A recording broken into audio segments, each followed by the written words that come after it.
এদিকে আওয়ামী লীগের নিবন্ধন বাতিল করছে আদালত। হঠাৎ এমন কঠিন কর্মসূচি নিয়ে মাঠে নামল গণ অধিকার পরিষদের নেতাকর্মীরা। পাশাপাশি মাত্র একদিনের ভিতর শেখ হাসিনার নামে 200 হত্যা মামলা করেছে ভিন্ন ধর্মের নেতারা। দ্রুত সময়ের মধ্যে গ্রেপ্তার এবং আওয়ামী লীগ, ছাত্রলীগ, যুবলীগকে সন্ত্রাসী সংগঠন হিসেবে নিষিদ্ধ করতে হবে। এবং আসসালামু আলাইকুম, কেমন আছেন সবাই? আপনারা কি জানেন ডিবি হারুন কোথায় আছে? খুনি হারুন কোথায় আছে? বাংলাদেশে লাস্ট 5 থেকে 7 বছরে যতগুলা মানুষ হত্যা হয়েছে রাজনৈতিকভাবে, সবগুলার পিছে এই ডিবি হারুন, এই খুনি হারুন জড়িত ছিল। দর্শক, একেই বোধহয় বলে আল্লাহর মার শেষ রাতে হয়। দর্শক, গত কয়েকদিন আগে জামাত ইসলামের নিবন্ধন ঢোকঢাল পিটিয়ে এই আওয়ামী লীগ সরকার কিন্তু বাতিল করেছিল, কিন্তু তারা মেনে নেননি।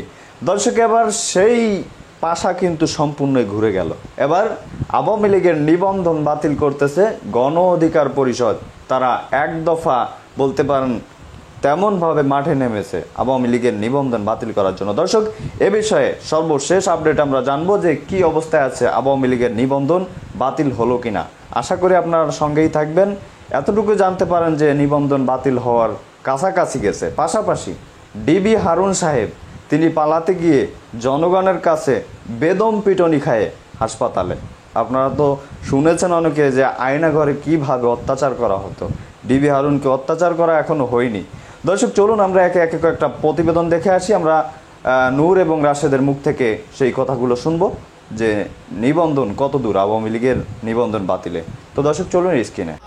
হামলা ও গুলি চালিয়ে হত্যাকারীদের চিহ্নিত করে দ্রুত সময়ের মধ্যে গ্রেপ্তার এবং আওয়ামী লীগ, ছাত্রলীগ, যুবলীগকে সন্ত্রাসী সংগঠন হিসেবে নিষিদ্ধ করতে হবে এবং তাদের যে কোনো ধরনের সাংগঠনিক কার্যক্রম আইন শৃঙ্খলা রক্ষাকারী বাহিনীর মাধ্যমে বন্ধ করতে হবে।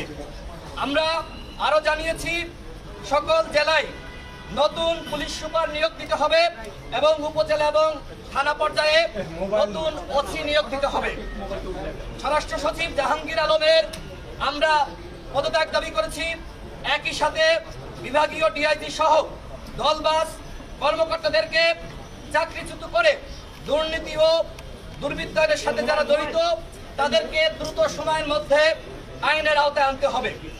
চলমান পরিস্থিতিতে পুলিশের মনোবল বৃদ্ধি ও নির্বিঘ্নে এবং নিরাপত্তার সাথে তারা যাতে কাজ করতে পারে, এজন্য প্রতিটি থানায় 10 জন করে সেনা সদস্য সেখানে নিরাপত্তার কাজে নিয়োগ দেওয়ার জন্য আমরা স্বরাষ্ট্র উপদেষ্টাকে জানিয়েছি।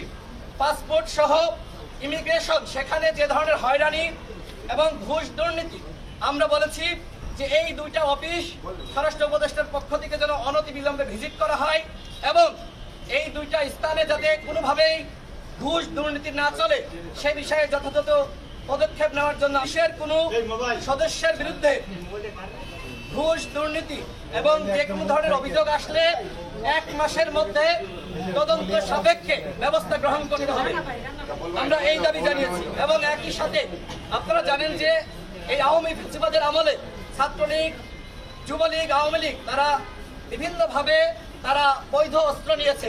আমরা বলেছি ছাত্রলীগ, যুবলীগ এবং আওয়ামী সন্ত্রাসীদেরকে যে সকল অস্ত্র তাদেরকে লাইসেন্স দেওয়া হয়েছে সেই লাইসেন্স বাতিল করতে হবে এবং অস্ত্র জমা নিতে হবে।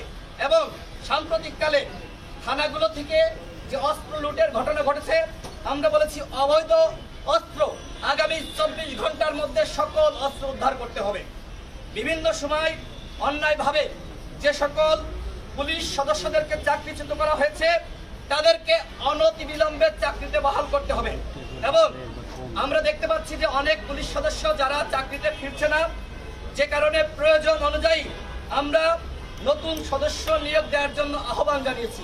আপনারা সকলে জানেন র্যাব আইন শৃঙ্খলা রক্ষাকারী বাহিনী যাদের বিরুদ্ধে মার্কিন নিষেধাজ্ঞা, আমরা বলেছি যে র্যাবের নাম পরিবর্তন করতে হবে এবং স্বরাষ্ট্র উপদেষ্টা আমাদেরকে বলেছেন এই কাজ চলমান রয়েছে, অনতিবিলম্বে র্যাবের নাম পরিবর্তন করা হবে। আমরা দাবি জানিয়েছি আইন শৃঙ্খলা রক্ষাকারী বাহিনী পুলিশ থেকে শুরু করে যারা রয়েছে র্যাব, তাদেরকে বডি ক্যামেরা তাদের শরীরে ফিট করতে হবে। এ বিষয়ে আমাদেরকে আশ্বস্ত করা হয়েছে যে পুলিশের গায়ে এবং র্যাবের গায়ে বডি ক্যামেরা ফিট করা হবে। এছাড়া আপনারা জানেন যে সাবেক আইজিপি শহীদুল হক, তার যে দুর্নীতি আমরা তথ্য পেয়েছি, তার বাসায় অর্থ সহ বিভিন্ন আমরা শুনতে পাচ্ছি অভিযোগ রয়েছে, তার বাসায় সহ যারা পুলিশের ঊর্ধ্বতন কর্মকর্তা যারা বিভিন্ন সময় এই আওয়ামী সরকারকে বিভিন্নভাবে সহযোগিতা করেছে, আমরা বলেছি তাদেরকে তদন্ত করার জন্য এবং তারা যে দুর্নীতির সাথে জড়িত ছিল সেই বিষয়গুলো খতিয়ে দেখানোর জন্য। এবং একই সাথে আমরা 18 সালে, 14 সালে, 24 সালে যে সকল কর্মকর্তাগণ যারা এই সরকারকে ক্ষমতায় আনার ক্ষেত্রে তারা সহযোগিতা করেছে, আমরা বলেছি যে তাদেরকে অনতিবিলম্বে চাকরিচ্যুত করে তাদের বিরুদ্ধে ব্যবস্থা গ্রহণ করতে হবে। জনগণের পক্ষ থেকে এবং বিভিন্ন রাজনৈতিক দলগুলোর পক্ষ থেকে বিভিন্ন সময় দাবি উত্থাপন করা হয়েছিল। বিশেষ করে মেট্রোপলিটন যে থানাগুলো রয়েছে, এই থানাগুলোতে ওসি হিসেবে যারা এই থানাগুলোতে ওসি হিসেবে, পুলিশের এসপি হিসেবে যারা দায়িত্ব পেয়ে থাকে তাদেরকে দেওয়া যায় কিনা সেই বিষয়ে আমরা বলেছি যে আপনারা এই বিষয়ে আলাপ আলোচনা করেন। তারা আমাদেরকে বলেছে তারা আলাপ আলোচনা করবে। আমরা একই সাথে গত 15 বছরে যে ধরনের মামলা দেওয়া হয়েছে, রাজনৈতিক মামলা, এবং 18 সালে আমরা যারা কোটা সংস্কার আন্দোলন করেছিলাম ওই সময় আমাদের নামে মামলা দেওয়া হয়েছিল, যে মামলা এখনো পর্যন্ত আমাদেরকে হাজিরা দিতে হচ্ছে। আমরা বলেছি যে 18 সালের কোটা সংস্কার আন্দোলন, 24 সালের কোটা সংস্কার আন্দোলন এবং এই আওয়ামী লীগের আমলে যে সমস্ত রাজনৈতিক মামলা হয়েছে এই মামলাগুলো প্রত্যাহার করতে হবে। মাননীয় স্বরাষ্ট্র উপদেষ্টা আমাদেরকে আশ্বস্ত করেছে, আমরা যে দাবিগুলো জানিয়েছি তার প্রত্যেকটা দাবি তিনি পূরণ করবেন। আমরা এই কারণে গণ অধিকার পরিষদের পক্ষ থেকে মাননীয় স্বরাষ্ট্র উপদেষ্টা সহ যারা এই মুহূর্তে সরকারের দায়িত্ব পালন করছে, আমরা তাদেরকে আশ্বস্ত করেছি যে আমরা গণ অধিকার পরিষদ আপনাদের পাশে রয়েছি, তারা আমাদেরকে সহযোগিতা। আসসালামু আলাইকুম, কেমন আছেন সবাই? আপনারা কি জানেন ডিবি হারুন কোথায় আছে? খুনি হারুন কোথায় আছে? বাংলাদেশে লাস্ট 5 থেকে 7 বছরে যতগুলা মানুষ হত্যা হয়েছে রাজনৈতিকভাবে, সবগুলার পিছে এই ডিবি হারুন, এই খুনি হারুন জড়িত ছিল। এটা তো আমার থেকে আপনারা ভালো জানেন। এরপর তো আপনাদের খুব রাগ এই যে আপনার 5ই আগস্টের আগে যতগুলা মানুষ মারছে, আপনার কি মনে হয় আইজিবির কথায় মারছিল? না, সব কলকাঠি চালাইছে এই ডিবি হারুন। যতগুলা মানুষকে গুম করছে, যতগুলা মানুষকে উঠাই নিয়ে মারছে, এই যে আপনার আন্দোলন রহমান পাত্র সাহেব থেকে শুরু করে এই যে আপনার মাহাতাব স্যার, তারপরে হচ্ছে সমন্বয়কারী নাহিদ, তারপরে যে ভিপি নূর, সবাইকে কিন্তু নিয়ে কুত্তার মতো ঝুলাই পিটাইছে এই ডিবি হারুন। আপনি কি জানেন 5ই আগস্টে কোথায় ছিল ডিবি হারুন? মানে আগস্টের 5 তারিখে ডিবি হারুন খুব কনফিডেন্সের সাথে ছিল যে সে নাকি বলছিল, তার যত পুলিশ সদস্য আছে তাদেরকে বলছিল যে আজকেই শিক্ষার্থীদের এমনভাবে দমন করা হবে, কালকের থেকে সারা বাংলাদেশ ঠান্ডা হয়ে যাবে। এত কনফিডেন্স নিয়েছিল, হ্যাঁ, এত কনফিডেন্স নিয়েছিল এই ডিবি হারুন, এই কুত্তা হারুন। কল্পনাও করতে পারে নাই। ইভেন যখন নাকি আপনার সেনাপ্রধান করলো, মানে বললো জাতির উদ্দেশ্যে ভাষণ দিবে, তখন নাকি সে অনেক কনফিডেন্সে ছিল যে এবারেই হয়তো সেনাবাহিনী অ্যাকশনে যাবে।